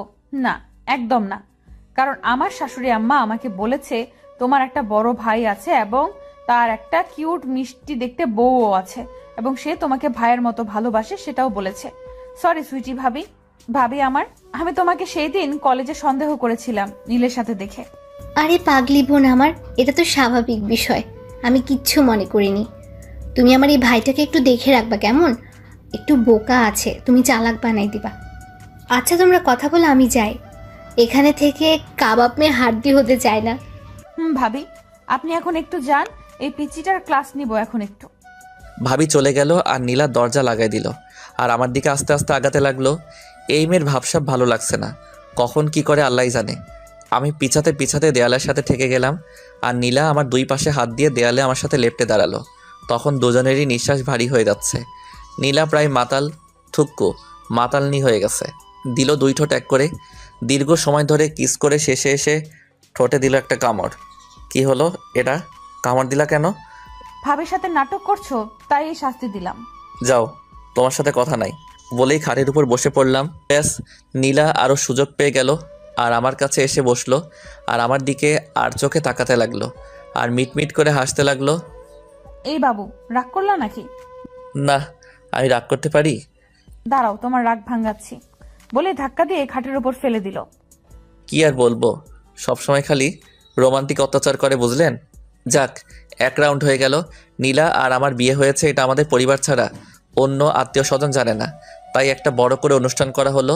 সবাই নীলাকে পছন্দ করেছে, করবেই না বা কেন, রূপে গুণে সব দিক দিয়েই পারফেক্ট। আর নীলা এখন মা বাবা ভাইয়া ভাবি সবার নয়নের মণি। ইতিমধ্যে ভাবি প্রেগনেন্ট, তার জন্য সবাই অনেক অনেক হ্যাপি। তো একদিন খাবার টেবিলে সবাই বসে খাবার খাচ্ছি, তখন মা বলে উঠল, কি রে নীল, বড় বৌমা তো খুশির খবরটা শোনালো, তোদেরটা কবে শুনবো? মায়ের এমন কথা শুনে আমার গলায় খাবার আটকে গেল। ভাবি পানি এগিয়ে দিল, এক ঢোকে পুরো গ্লাস মেরে দিলাম। তখন বাবা বলে উঠল, এই সাবিনা, কি বলো এসব? ছেলেটা লজ্জা পেয়েছে, কখন কি যে বলো না। তখন নীলার দিকে তাকিয়ে দেখি মহারানী লজ্জায় লাল নীল আকার ধারণ করতেছে। নীলা কোনো রকম খাবার শেষ করে দিল একটা দৌড়, আমিও দিলাম দৌড়। এক দৌড়ে ঘরের বাহিরে চলে আসলাম। বন্ধুদের সাথে আড্ডা দিয়ে সন্ধ্যার দিকে বাসায় আসলাম। এসে রুমে ঢুকে দেখি নীলা নাই, তার মানে মা আর ভাবির সাথে রান্না করছে। তাই মোবাইল নিয়ে ফ্রি ফায়ার ওপেন করে খেলতে লাগলাম। খেলতে খেলতে কখন যে নীলা আমার সামনে এসে দাঁড়িয়ে আছে খেয়ালই করি নাই। যখন আমার কাছ থেকে ফোনটা কেড়ে নিল তখনই টের পেলাম, দেখি মহারানী রাগে গজগজ করতেছে। কারণটা কি বুঝতে পারলাম না, তাই বললাম, কি হয়েছে, এমন রেগে আছো কেন? তখন লেডি টাইগারের মতো গর্জন দিয়ে বলে উঠল, বিয়ের আগে তো প্রতিদিনই ভাবিকে ফুচকা আইসক্রিম এনে দিতে, বিয়ের পরে আর আনো না কেন? এই রে, আসলেই তো বিয়ের পরে নীলাকে পেয়ে এইসব জিনিসের কথা মনেই নাই। কি ভাবতেছো? যাও আমার আর ভাবির জন্য নিয়ে আসো, গো কুইক। ধাক্কা দিয়ে বের করে দিল রুম থেকে। কোনো উপায় না পেয়ে চলে গেলাম দোকান থেকে আইসক্রিম, ফুচকা, চকলেট এক গাদা বেশি বেশি নিয়ে আসলাম। সবগুলা ওদেরকে জোর করে খাওয়াবো, কত খাইতে পারে এসব অখাদ্য কুখাদ্য। বাসায় ঢুকলাম, তখনই নীলা ডেকে ভাবি রুমে নিয়ে গেল। দেখলাম ভাইয়াও আছে। ভাইয়া আমার হাতে এতগুলো কুখাদ্য দেখে বলল, কিরে এসব কি? আরে ভাইয়া আর বলিও না, আমি নাকি বিয়ের পর থেকে আর কিছু এনে খাওয়াই না, তাই আজকে একসাথে সব খাওয়াবো। তখনই নীলা আমার হাত থেকে সব কুখাদ্যগুলো কেড়ে নিল আর খাওয়া শুরু করে দিল। আমি মনে করেছিলাম খাইতে পারবে না, এতগুলো ওমা দুইজন মিলে খাচ্ছে তো খাচ্ছেই। আমি আর ভাইয়া একে অপরের দিকে তাকাচ্ছি। যাক বাবা, সব সাবার করে দিল, কিছুই রাখে নেই আমাদের জন্য। তখন মায়ের ডাক, সবাই চলে গেলাম। মা রাতের খাবারের জন্য ডেকেছিল, তাই খেতে গেলাম। খাওয়া দাওয়া শেষ করে রুমে আসতেই নীলা আমাকে ধাক্কা দিয়ে খাটের উপরে ফেলে দিয়ে বলতে লাগলো, আমাদের পরিশ্রম করা কম হয়ে যাচ্ছে তাই না? কিসের পরিশ্রমের কথা বলছো তুমি? ওই তো দুপুরে মাকে বললেন তারা নাতি নাতনির মুখ দেখতে চায়। ওরে ফাজিল মেয়ে, খাবার টেবিলে তো লজ্জায় লাল নীল হচ্ছিলে, এখন সেই লজ্জা গেল কই? আইসে, সেখানে বাবা ভাইয়া ছিল তাই লজ্জা পাইছি, এখানে তো তুমি আর আমি, তাই লজ্জার কি আছে? দাঁড়াও, আজকে দেখাবো মজা। কিচ্ছু পারবা না। কি আমি পারবো না? আজকে গুডে গুডে 3 রাউন্ড মারবো। আমি আর নীলা ঘুরতে বের হয়েছি, দুজনে একটা পার্কের বেঞ্চে বসে গল্প করছি। হঠাৎই নীলা আমার কাঁধের উপর মাথা রেখে পড়ে যেতে রইল। সাথে সাথে ধরে নিলাম, দেখি নীলা জ্ঞান হারিয়েছে। তাই আমি খুব চিন্তায় পড়ে গেলাম, কি হলো এটা, হঠাৎ করে জ্ঞান হারালো কেন? আমার তো এক প্রকার কান্নায় চলে আসলো। আমি কান্নাই করে দিলাম। হঠাৎ একজন লোক এসে বলল, কি হয়েছে মেয়েটার, আর আপনি বা কান্না করছেন কেন? আসলে আমরা ঘুরতে আসছিলাম, হঠাৎ কি হয়ে গেল কিছুই বুঝতে পারছি না, ও জ্ঞান হারাই ফেলছে। লোকটা আমাকে এক বোতল পানি এগিয়ে দিয়ে বলল পানিটা নীলার মুখে ছিটিয়ে দিতে। আমিও লোকটাকে ধন্যবাদ দিয়ে নীলার মুখে পানি ছিটিয়ে দিলাম। তখন নীলা আস্তে আস্তে চোখ খুলল আর আমাকে কান্না করতে দেখে বলল, আরে পাগল, কি হয়েছে, তুমি কান্না করছো কেন? তখন লোকটা বলল, মা তুমি জ্ঞান হারাইছো দেখে ছেলেটা পাগলের মতো কান্না করেছে এতক্ষণ। তখন নীলা বলল, আসলে হঠাৎ করেই আমার মাথা ঘুরিয়ে আমি জ্ঞান হারিয়ে ফেলেছি, কেন এমন হলো বুঝতে পারছি না। লোকটা বলল, তোমরা কি বিবাহিত? নীলা লজ্জা পেয়ে বলল, হ্যাঁ চাচা, আমরা বিবাহিত। তখন লোকটা একটা মুচকি হাসি দিয়ে বলল, বাবা তুমি মামুনিকে ডাক্তারের কাছে নিয়ে যাও, তাহলেই বুঝতে পারবে মামুনি কেন জ্ঞান হারিয়েছিল। বলেই লোকটা মুচকি হাসি দিয়ে চলে গেলেন। আমি আর নীলা হাবলার মতো হয়ে গেলাম। আমি নীলাকে নিয়ে ব্যস্ত হয়ে গেলাম, চলো চলো হাসপাতালে যেতে হবে। আরে পাগল, আমার কিছু হয়নি। আমি নীলার কথায় কান না দিয়ে ওর হাত ধরে হাঁটা দিলাম। পার্কের বাহিরে এসে রিক্সা নিয়ে ডিরেক্ট হসপিটাল। ডাক্তার ওকে দেখে চেক আপ করে আমাকে বলল, আরে মিল সাহেব, মিষ্টি নিয়ে আসেন আগে, তারপর বলবো আপনার ওয়াইফের কি হয়েছে। আমি আবালের মতো বলতে লাগলাম, ডাক্তার সাহেব আপনার মাথা ঠিক আছে? নীলা অজ্ঞান হয়ে গিয়েছিল আর আপনি এই বিষয় নিয়ে মজা করছেন। তাড়াতাড়ি বলুন ওর কি হয়েছে, ওর কিছু হলে আমি কিন্তু মরেই যাব। আগে মিষ্টি, তারপর বলবো, না হলে বলবো না। কি আর করার, আমার চিন্তা হতে লাগলো। আর শালার ডাক্তারের 14 গোষ্ঠী উদ্ধার করতে লাগলাম। নীলাকে সেখানে রেখে মিষ্টি আনতে গেলাম। শালার বেটা ঘুষখোর, রোগের কথাটা বললেই হতো আমি টাকা দিয়ে দিতাম, তার আগে মিষ্টি রাখবে। গালি দিতে দিতে মিষ্টি নিয়ে বেটা বজ্জাতের কেবিনে গেলাম। গিয়ে দেখি তারা হাসাহাসি করছে, আর ডাক্তার নীলাকে বলছে, আপনার বড়টা বোকা, একদম বোকা হলেও আপনাকে অনেক ভালোবাসে। আমার মাথায় আরও রাগ উঠে গেল। তাই বললাম, ডাক্তার সাহেব আমায় কি আপনার বোকা মনে হয়? কোন অ্যাঙ্গেলে বোকা মনে হলো? আরে নীল সাহেব যে মিষ্টি নিয়ে আসছেন, আরে আপনি কেন বোকা হতে যাবেন? তো মিষ্টির প্যাকেটটা দিন আমার হাতে। দিলাম বেটার হাতে মিষ্টি। ও মা, বেটা আমায় অবাক করে দিয়ে একটা মিষ্টি আমার মুখে ধরে বলল, ধরেন মিষ্টি খান, আপনি বাবা হতে চলেছেন। কি সত্যি বলছে ডাক্তার, আমি বাবা হব? আরে হ্যাঁ মশাই, আপনি বাবা হবেন, তাই আপনার মিস জ্ঞান হারিয়েছিলেন। ডক্টর সাহেবকে কত কিছু বলে গালি দিছি মনে মনে, বাট এখন খবরটা শুনে বেটাকে আদর করে দিতে মন চাইলো, কিন্তু দিলাম না। বেটাকে মিষ্টি খাইয়ে আমরা বাসায় রওনা দিলাম। রিকশায় বসে নীলার হাত ধরে আছি, তখনই নীলা হাতটা ঝাটকা দিয়ে সরিয়ে নিল। কি হলো এটা? ন্যাকা কি হলো? জুনিয়র হয়ে সিনিয়রকে প্রেগনেন্ট করে দিয়ে এখন ন্যাকা সাজা হচ্ছে? আরে আমার দোষ নাকি? সব দোষ তোমার নিজের। নিজেই সবসময় রোমান্টিক অত্যাচার করে প্রেগনেন্ট হয়ে এখন আমার দোষ দিচ্ছ। দেখি নীলা লজ্জা পাইছে, তখন নীলা আমায় শক্ত করে জড়িয়ে ধরলো, আমিও জড়িয়ে ধরলাম। বাসায় চলে আসছি, কলিক দিলাম, ভাবি এসে দরজা খুলে দিলেন।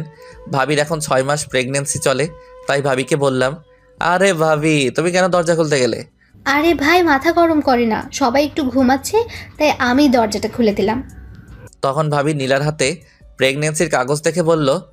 এটা কি দেখি? নীলা কাগজটা হাতে দিয়ে একটা দৌড় মারল। মনে মনে ভাবতে লাগলাম, এখন আমাকে ফাঁসিয়ে চলে গেল। আমি তো লজ্জায় মাথা নিচু করে ফেললাম। ভাবি রিপোর্টটা পড়ে আমাকে বলল, বাহ ভাই, তুমি তো কামাল করে দিয়েছো, সিনিয়র বউটারে শেষমেশ মা বানাই দিলা। আরে ভাবি তুমিও না, বলেই আমিও ঘরে দৌড় দিলাম। ভাবি তো হাসতে হাসতে গড়াগড়ি খাচ্ছে। আমায় আর নীলাকে লজ্জা পেতে দেখে রুমে এসে দেখি নীলা রুমে নাই, বেলকনিতেও নাই, ওয়াশরুমের দরজা বন্ধ। তার মানে ওয়াশরুমে আছেন। আমিও খাটের উপর ধপাস করে বসে পড়লাম। নীলা ওয়াশরুম থেকে বের হয়ে ডিরেক্ট আমার কলার চেপে ধরলো। আরে বাবা কি করছো, ছাড়ো। না ছাড়বো না, লুচু পোলা কোথাকার। এই লুচু মানে? আমি আবার কি করলাম? আইসে, সে কি করছে জানে না। তাই তো, আমি কি করলাম? এই পিচ্ছি, তোমার শরম লজ্জা বলতে কিছু নেই? আছে তো, অনেক লজ্জা আছে, বাট শরম নাই। হা হা হা। আবার বলে শরম নাই। সিনিয়রের প্রেগনেন্ট বানায় দিলা, বলে কি না তার শরম নাই, আবার বলে লজ্জা আছে। তো আইসে নিজে সবকিছু জোর করে করবে আর দোষ দিবে আমাকে।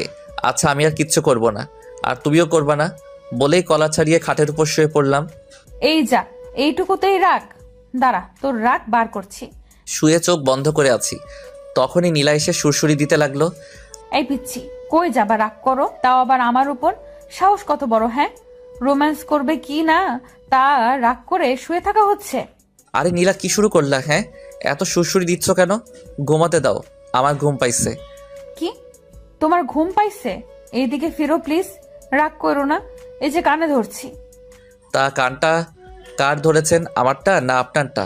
আরে পিচ্ছি বর, বোঝো না কেন? হ্যাঁ, যেটা তোমার সেটা আমার, আর যেটা আমার সেটা তো আমারই। তবে রে দাঁড়াও, মজা দেখাচ্ছি, বলে জড়িয়ে ধরলাম। আমি জানি তুমি এখন কি চাচ্ছ। তা কি চাচ্ছি? দিব? মানা করছি কে? না, পরে আবার আমারই দোষ হবে, তাই দিব না। এই যা শয়তান পোলা, তোর কিচ্ছু দেওয়া লাগবে না, আমি নিজেই নিতে পারবো। কি লুচু মেরে বাবা, বলে কিনা নিজেরটা নিজেই নিতে পারবে। কি লুচু বললো তো? এখন তো এই লুচুগিরি করতেই হয়। দিছে কিস করে। আমি ইচ্ছা করে রেসপন্স দিচ্ছি না দেখে মাথার চুল ধরে টানতে লাগলো, তাও রেসপন্স দিচ্ছি না, তাই ঠোঁটে এবার দিল কামড়। আমি হেরে গেলাম, রেসপন্স না দিলে ঠোঁটটাই ছিঁড়ে ফেলবে কামড়ে, তাই আমিও রেসপন্স দিতে লাগলাম। কিছু সময় পর ছেড়ে দিয়ে হাঁপাতে হাঁপাতে বলতে লাগলো, কি বলছিলাম না, নিজেদেরটা নিজেই আদায় করে নিব। বলে লজ্জা পেয়ে বুকে বুক লুকালো। পাগলি একটা। শুধুই তোমার পাগলি। আমারই তো, আর কারো হতেই দিতাম না। পাগল একটা। শুধুই তোমার। এইভাবে খুনছুটি হালকা দুষ্টুমিষ্টি ঝগড়ার মাঝে কেটে গেল 8টা মাস। আজ নীলার ডেলিভারি ডেট, তাই নীলাকে নিয়ে হাসপাতালে যাচ্ছি। নীলাকে যখন অপারেশন রুমে যাওয়া হচ্ছিল তখন পাগলিটা অনেক কান্না করছিল। এই নীল, আমার না অনেক ভয় করছে, প্লিজ তুমিও ভেতরে চলো না। এই পাগলি, কিচ্ছু হবে না, দেখো। না, আমি শুনেছি ডেলিভারির সময় নাকি অনেকেই মারা যায়। চুপ, একদম চুপ, একদম উল্টাপাল্টা কথা বলবা না। তোমার কিচ্ছু হবে না। তোমার কিছু হলে আমার কি হবে বলো? আমার কেন যেন মনে হচ্ছে আমি হয়তো আর বাদ। বললাম না তোমার কিছুই হবে না। তুমি আমায় কথা দাও, তুমি ফিরে আসবে। কথা দাও বলছি। তুমি ফিরে না আসলে যে আমিও মরে যাব। এই না প্লিজ, তুমি মরার কথা বলো না। আচ্ছা আমি কথা দিচ্ছি আমি ফিরে আসব। ডাক্তার নীলাকে ভিতরে নিয়ে গেল। আমি বাহিরে নীলার জন্য ছটফট করতে লাগলাম। মনের মধ্যে ভয় শক্ত করে বাসা বাঁধতে শুরু করলো। আল্লাহকে ডাকতে লাগলাম, হে আল্লাহ, তুমি তো জানোই নীলাকে ছাড়া নীল একদম অসম্পূর্ণ। প্লিজ আল্লাহ, এই পাগলিটাকে আমার জীবন থেকে কেড়ে নিও না। তখনই ভিতর থেকে বাচ্চার কান্না ভেসে আসতে লাগলো। কিছু সময় পর একজন নার্স বাচ্চাটাকে নিয়ে বাইরে আসলো। আমি ছুটে তার কাছে গেলাম। নার্সটা হাসি মুখে বলল, আপনার ছেলে হয়েছে। নার্স, নীলা নীলা কেমন আছে? ও সুস্থ আছে তো বলেন প্লিজ। আরে ব্যস্ত হইন না, ডাক্তার বলতে পারবে। আমি ভিতরে যাব, নীলার কাছে যাব। যাবেন তো, একটু সময় পর। বলেই নার্সটা ভিতরে গিয়ে দরজাটা লাগিয়ে দিল।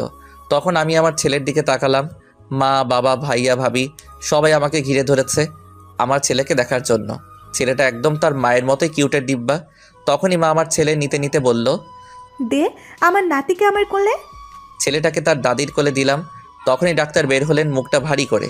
তার মুখ ভার করা দেখে আমার কলিজা কেঁপে উঠল। আমি গিয়ে ডাক্তারের হাতটা চেপে ধরলাম। ডাক্তার সাহেব, আমার নীলা কেমন আছে? নীলা ঠিক আছে তো? আসলে মিস্টার নিলাই, আমি কি যে বলবো আপনাকে।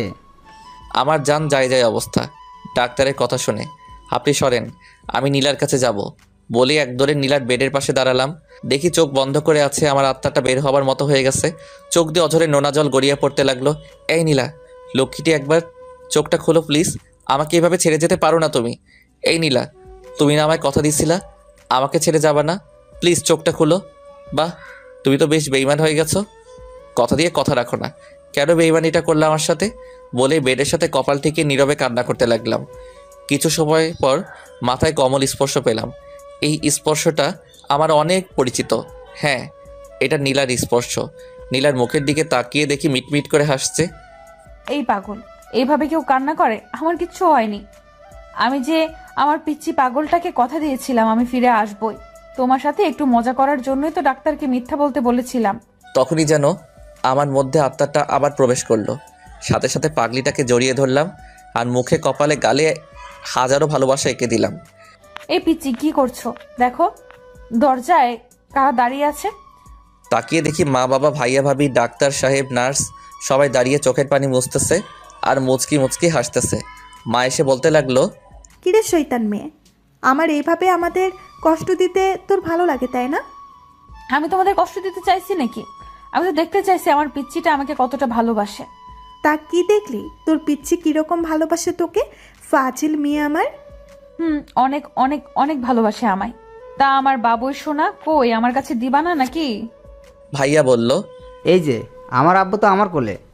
নীলার কাছে দিতে দিতেই বলল। তখনই ভাইয়ার মেয়ে কান্না শুরু করে দিল। ওই যে দেখো আমার ছোট মামুনি আবার কান্না করতে লাগলো। মামুনিকে কোলে নেই এখন। ভাইয়ার মেয়ের বয়স 1 বছর। নীলা ছেলেটাকে কাছে নিয়ে আদর করতে লাগলো। এইভাবে কেটে গেল আরও 4টা বছর। আমাদের ছেলের বয়স আজকে 4 বছর পূর্ণ হলো। জন্মদিনের সব আয়োজন শেষ করে আমরা গল্প করতে বসেছি। তখনই অভ্র, মানে আমার ছেলের নাম, আর শ্রাবণী মানে ভাইয়ার মেয়ের, দুজনে আমাদের সামনে এসে বলতে লাগলো, বাবাই বাবাই, আমি শ্রাবণী আপুকে ভালোবাসি, শ্রাবণী আপুকে বিয়ে করব। হ্যাঁ মাম্মাম, তুমি তোমার ছেলের সাথে আমাকে বিয়ে দিয়ে দাও, আমি অব্রকে ভালোবাসি। এদের কথা শুনে আমাদের সবারই চোখ বড় বড় হয়ে গেল। তখনই মা বলল, দাদু ভাই দিদুন তোমরা বড় হও, তারপর তোমাদের বিয়ে দিব কেমন? আচ্ছা দিদুন, আমরা তাহলে এখন যাই, খেলবো কেমন? আচ্ছা যাও। এই তো এইভাবেই কাটতে থাকলো আমাদের সুখের সংসার। সুস্থ থাকবেন সবাই। অবিরাম ভালোবাসা রইল আমার পাঠক পাঠিকাদের জন্য।